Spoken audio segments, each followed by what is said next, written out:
I kind of struggled with anxiety. I had an anxiety disorder that was undiagnosed for the majority of my life. What was happening inside your body that it indicated to you that you could label it as anxiety or panic? I just would have like a rush of heat go from top to bottom and then come back up. But I've had my first anxiety attack when I was like around 5. And I remember what it was an adrenaline rush. Do you have a differentiation in your body between anxiety and panic? Anxiety usually would be kind of when I would feel it in my hands and in my legs. But then panic is when my body just gets flooded with all of that. And it's like all bets are off and I just feel like completely besides myself.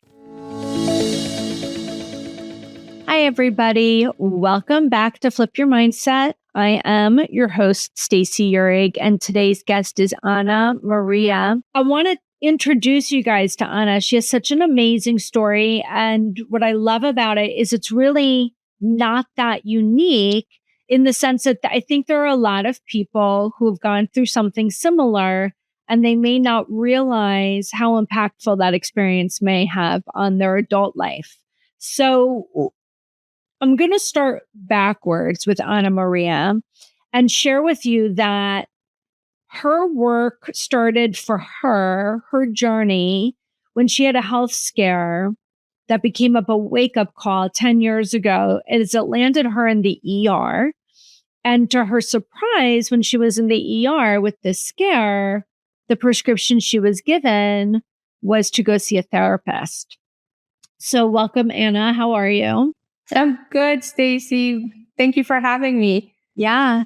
So why did you go to the ER? What was concerning you about your physical health? Well, I kind of struggled with anxiety. I had an anxiety disorder that was undiagnosed, I realize now, for the majority of my life. And then what happened is I did like my health had progressively gotten worse.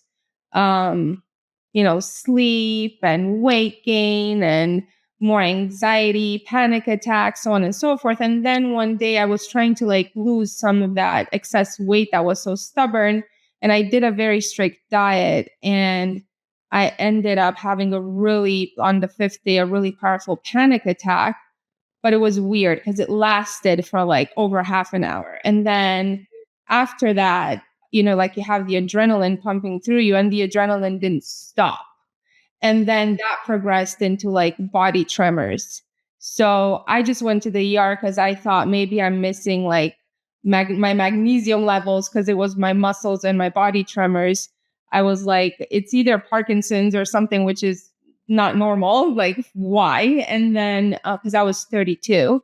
Or it has to be some magnesium. So I went to the ER expecting to get one of those, those infused like IVs to give me magnesium and like minerals and whatever. And I was really surprised when he did my blood work, said everything's perfect, and sent me on my way and said, you should see a therapist and consider taking antidepressants. And I was like, it's not here. It's body. It's not what. What's going on? This is why I love this story because, there's a lot of books lately. The Body Keeps the Score by Bessel van der Kolk. There's another one called The Body Says No by Gabor Mate, where we're now really starting to explore how, experiences that we've had continue to live in the body and can manifest into physical challenges when they're not properly addressed when they happen. I want to just address something really quick for the people that are listening, because it's a question I ask a lot in my sessions. If somebody says, I was struggling with anxiety, or maybe currently they struggle, or with panic, I always ask, how did you know? Meaning, tell me what's happening that you're labeling anxiety or panic. I don't know, you do kind of feel like you're dying. So well, that's why I really want to get specific, because people need to recognize and remember that anxiety and panic are labels. And the moment we label something that's happening, we create a story and a narrative around it. So what was happening inside your body that it indicated to you that you could label it as anxiety or panic? I just would have like a rush of heat go from top to bottom and then come back up. And then, but I've had my first anxiety attack when I was like around 5, watching like a suspense movie. And I remember what it was an adrenaline rush, but I was very sensitive by that age of things that happened earlier on in my childhood. And I remember I got really scared with that sensation. And I went into the kitchen and my grandma said, "Oh, you're having a state. You're going through a state." I don't know how to pronounce it from Romanian because I'm originally from Romania. So she didn't call it anxiety. She didn't say it was just like this mysterious state that came over me. So from then on, I had these things and I was always afraid because it always felt like this state comes because of the way it was described to me. It just comes over me and I'm like out of nowhere. Kind of powerless to it. I'm a victim to it and I never know when it comes. And then I became having like fear of the panic attacks. And then that created a whole storyline as I was growing up of, like sitting if I would see like a theater or something, I'd always sit by the exit to like always leave. I always had an exit plan for everything. So living my life like that all the time, it's very interesting how that breakdown in the ER came about, because about a year prior to that, I said to myself, I will get to the bottom of it. I do not want to live my life like this for the rest of my life. I have to figure out a way. And I kind of unknowingly went about it with like the diet and putting my body in high stress mode after being so high stress my whole life that eventually I was sent on a journey to find the way and the answer to not live like that anymore. Yeah. And do you have a differentiation in your body between anxiety and panic, just out of curiosity? Well, now that I know my body and I realize that those symptoms that were so scary and I felt like I'm powerless and I'm a victim to, now I understand those are my body communicating to me. So I'm no longer afraid of those symptoms. I take them as information. So anxiety usually would be kind of for me, when I would feel it in my hands and in my legs. My therapist, because I was jittering, my therapist said I either look like I want to run away or I want to punch someone. So to me, it's kind of like my fight or flight were being suppressed. That's how I see it now, because I was never given permission to either get angry or leave. So I think that was one way my body was communicating that. But then panic is when my body just gets flooded with all of that. And it's like, all bets are off and I just feel like completely besides myself. But now I know I need to let it run its course. Yeah. I mean, I ask you because I personally suffered from a lot of anxiety and panic for a large majority of my life. I'm 52, and I would say I was in that state in and out on a consistent basis from 13, 14, 15 timeframe to like 40. Right. Maybe I had a year or two of respite here or a month or two respite there, but like it knew where I lived and it was always knocking on the door. And for me, the way I differentiated the two was anxiety was a very specific sensation in my body. It almost feels like there's like a train running through my chest. And I feel the closing of my throat and I feel a bottomless in my stomach. And I have a lot of, issues with my stomach when I'm in a state of anxiety and I can't eat if I'm anxious. Because if I do, I'm going to feel sick or I'm going to get sick. Yeah. And then for me, a panic attack is a prolonged state of that where I can't get out of that state for days, not just hours, days at a time. And you get like a lump in your throat and you feel you have a lump in your throat. And it's funny because I would always go like this because it felt good because I could feel this discomfort. And to your point, you had tremors I didn't have physical outwardly looking tremors, but I was tremoring from inside, from my throat to my stomach. Okay. And so for me, anxiety was that state of being, and panic was that prolonged state of being. When I was in that state for, 24, 36, 72 hours, and then because you're in that state, all these other things are happening. You can't eat, you can't think, you can't relate to other people. You can't relate to yourself because you're trying to disconnect from this sensation. You can't make a simple decision. All these different things start to take over when your body is in that state of being. So I always like to ask when people talk about anxiety and panic of how it is for them, because some other people will say, well, anxiety for them is like racing thoughts, becomes very cognitive for them. That's not what happens for me. My thoughts shut off. And it's all physical from my throat to my stomach. Visceral. It's like this visceral sensation.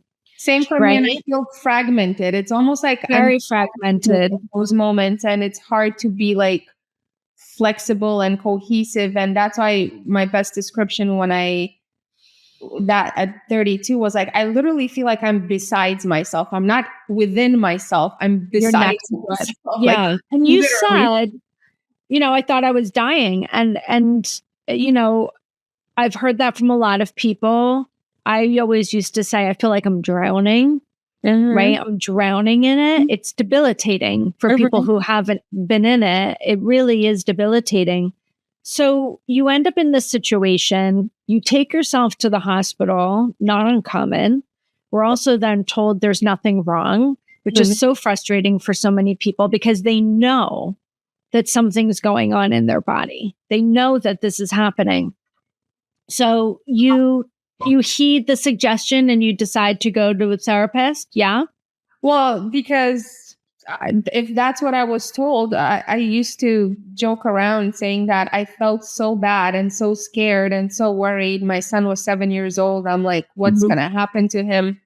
So I used to joke around that if somebody would have told me to eat a piece of crap, I would have probably eaten it. If they would have promised me, that would have made me feel better. Yeah. And that just goes to show how vulnerable one is when in those moments of despair and agony. So I just did what that doctor said, and I thought he was crazy, but I just did what he said because there was nothing else for me to do if the ER wasn't able to help me. And I've never gone to the ER before. And then that's what they said. And then I just kind of got lucky in the sense that the therapist that I called, she was able to see me next day, and she was trained in trauma with Janine Fisher. She actually trained with Janina Fisher. I mean, it's the best out there, Janina Fisher. I mean, 10 years ago, that's amazing. Nobody. What a blessing. Yeah. So I feel like God, the universe, whatever you believe in, really had mercy for me. Like when I was like, that's it. There was nothing else. That was my end. And somehow the next step was a step that was so valuable and actually set me on a journey of truth, not on, a path of the unknown. Honestly, you landed in good hands. So I want to share with people what some of your backstory was.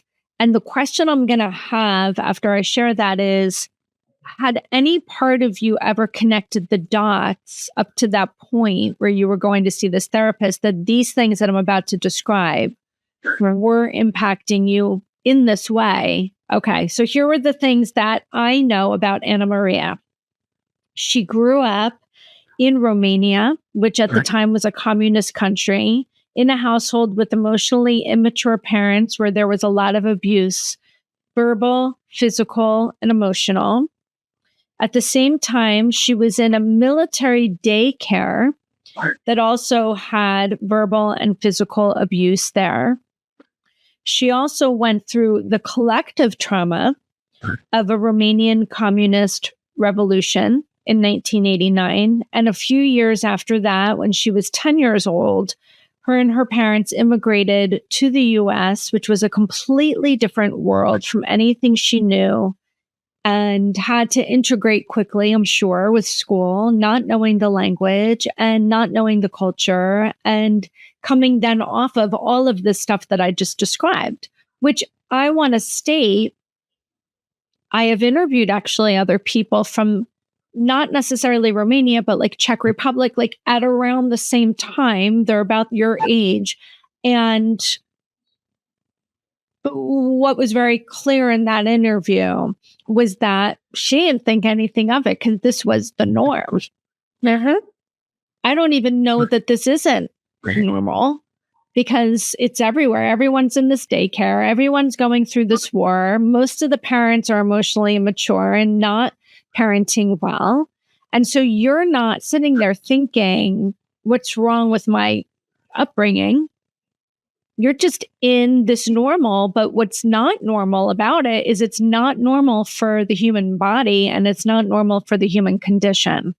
Right. And it really was. I think I really lived an interesting experiment of systemic trauma, which is what the communist regime in the Eastern Bloc was. And then plus I completely forgot to even mention there was Chernobyl when I was like 5 years old. That happened too. And it was just a complete shit show in the Eastern Bloc of Europe in the 80s.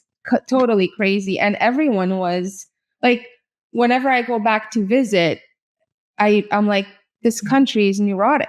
And I can't even blame them because I know what it's like people my parents' age, or it's just people like yell at you or out of the car. Like this is today. This is like the residual after everyone's been trying to heal and so on and so forth. So it's really interesting how, politics and economics and the system you live in really screw up with generations of people, and it trickles down through intergenerational trauma, whether you like it or not. So you have lived this, but you're not considering that any of this was impactful into your adulthood, or that it was why you had all this adrenaline running through your system and why you were landing in the hospital, right? So you start working with a trauma-trained therapist. And what do you start to learn through that experience? It was interesting because she had studied with Janina Fisher and showed me like Janina has a flip chart. And I kept saying, like, what I felt was that I had gone through such difficult times during my life and I only had myself. And then now even my body betrayed me. It was like the ultimate moment of betrayal for me. Like, my parents, like the society, everything. And now my body betrays me. Like, where does that leave me? And how can I even get out of it? And it was very much like I was angry with my body and sad and grieving. And she showed me the flip chart where it says that like there's the word trauma in the middle. And then there's like a plethora, like a list of physical symptoms. And I think I had all of them except one or two. And it said at the bottom, trauma, it does, like, developmental trauma does not show up as memories, it shows up as symptoms. So when I saw myself on that flip chart, I was like speechless. And I said to her, oh my God, if I'm on a flip chart, that means that I exist somewhere in the knowledge of someone. And this was studied by someone, which means that I'm not lost. Like and you're also not alone, by the way. Yeah. Profound. And I'm looking behind me because I have quite a few flip charts, and I believe that that's one of them. Me too. I have the IFS one sitting next to me here on my desk. So A, thank God for that therapist. B, thank God she was brilliant enough to show you that flip chart. C, thank God you made the connection that if a flip chart could be made that describes my life, then I know that I'm doing all these ABCs, that I can find a way back, right? I can find a way home, and I'm obviously not alone. This is clearly more of a global universal thing than I understood.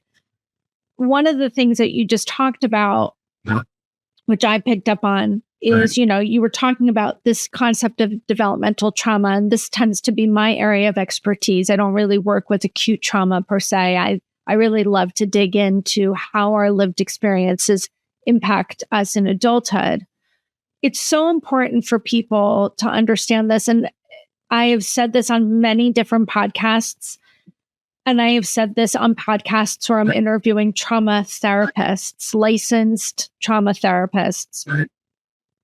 People need to understand that if you are working with a therapist and your therapist is not trauma trained, and I don't just say trauma informed, there's a difference between trauma informed and trauma trained. We can all become trauma informed, right? But the training, usually there's some credentialing there, there's some qualifications you need to prove that you've gained this knowledge.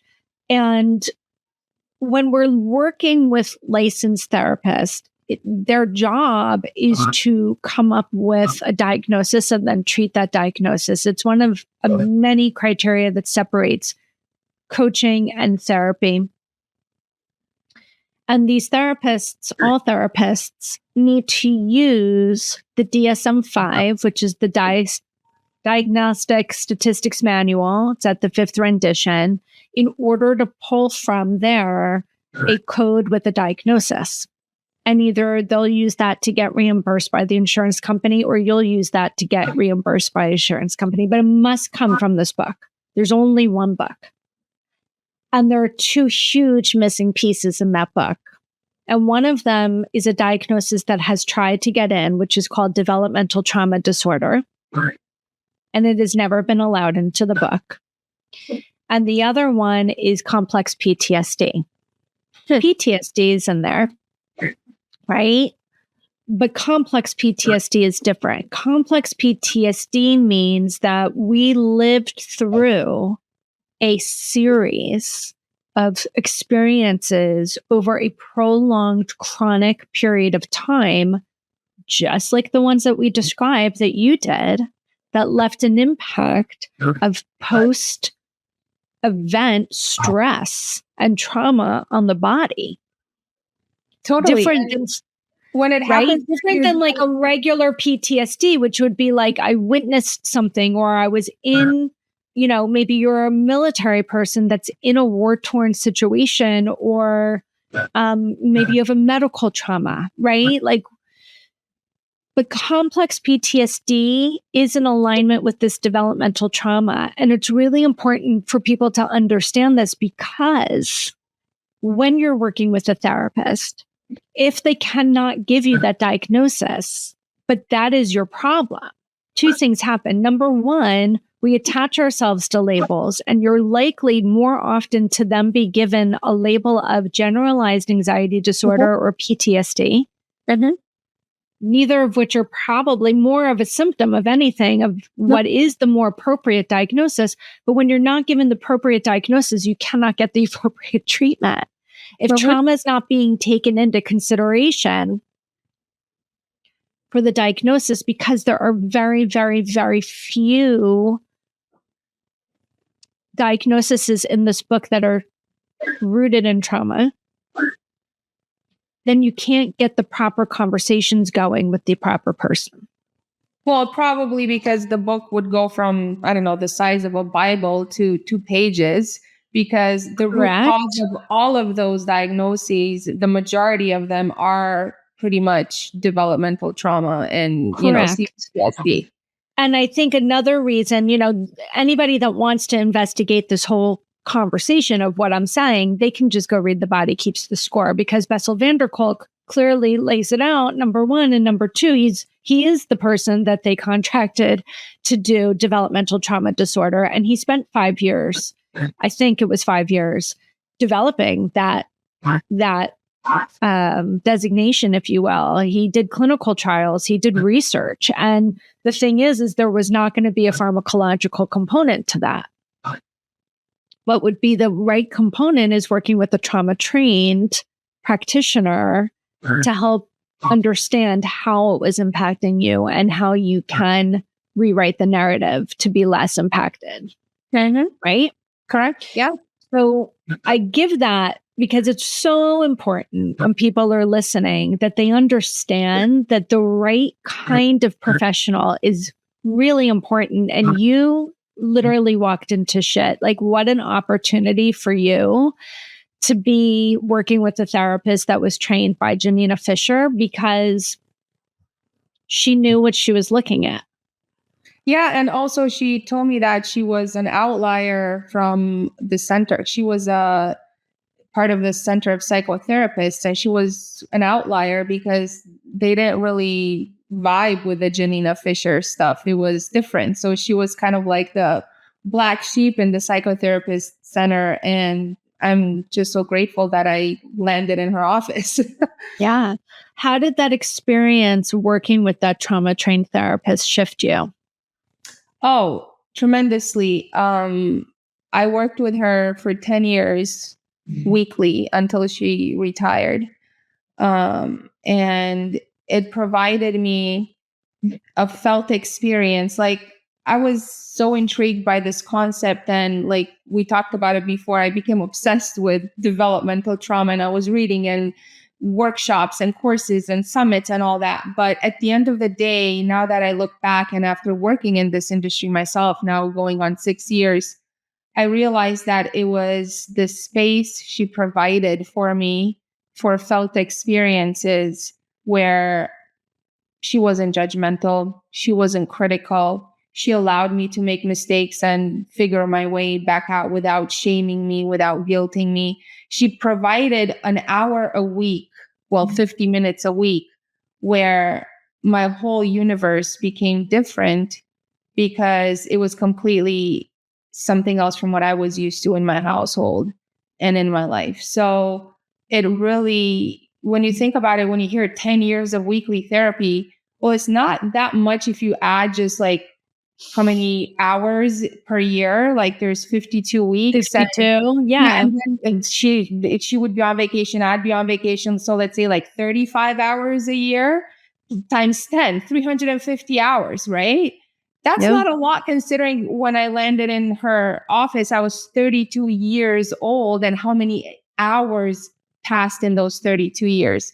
So, yeah, those approximately 350 hours of felt experiences where I felt safe and held in, with respect. Like, my presence was held with respect, with kindness and compassion.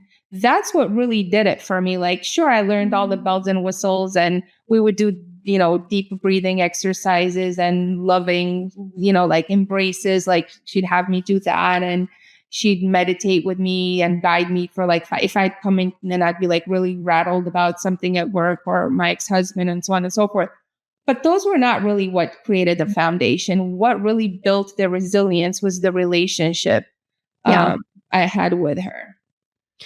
And what did you learn about what was happening in your body that landed you in the hospital when you were working with her? How did your relationship with anxiety and panic change in those 350 hours? It took a lot.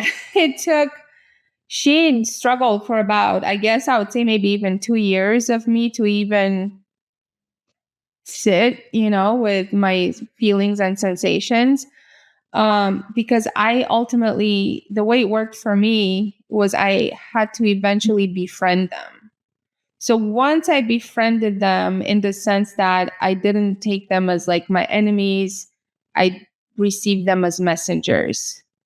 Right. And it's almost like you could look at it in any which way, like your inner child knocking on your door and it's asking for help because it's stranded outside and it's raining and thundering and so on and so forth. That's literally like how you could look at it in so many ways. So when she said to me, because I was like, oh my God, am I going crazy? Why am I shaking? What's happening to me? Is it like an exorcism? Is it Parkinson? It just comes over me.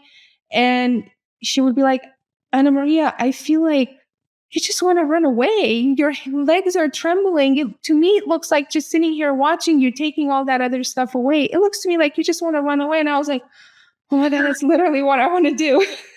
Right. But what do you think in hindsight you were trying to run away from?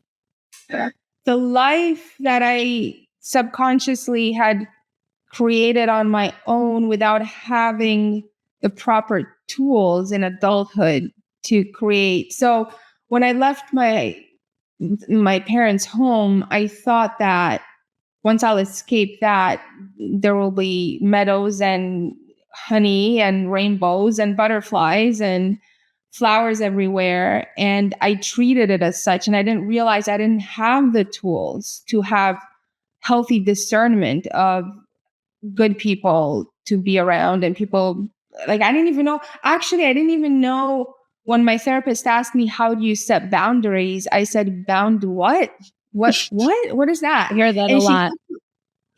she had to email me a list, like for babies, a list of what boundaries are. And she emailed it to me, and I would refer to it every now and again to understand that I have a right to put these boundaries of respect.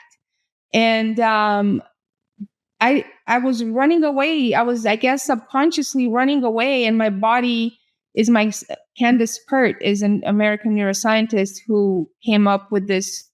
Her studies with peptides and showing that our subconscious mind is our body, is in our body, like lives in our body.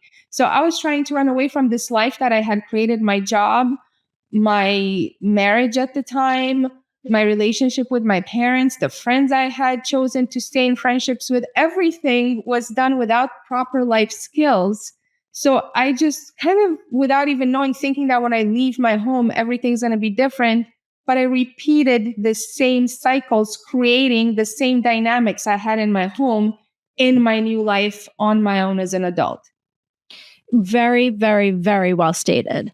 Because this is what people do. They know what's familiar. Even if it's not productive, it's familiar.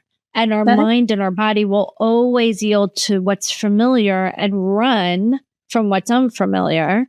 And part of what we do as coaches that are trauma trained and in this space is we help people recognize what is familiar and what's the opposite of that.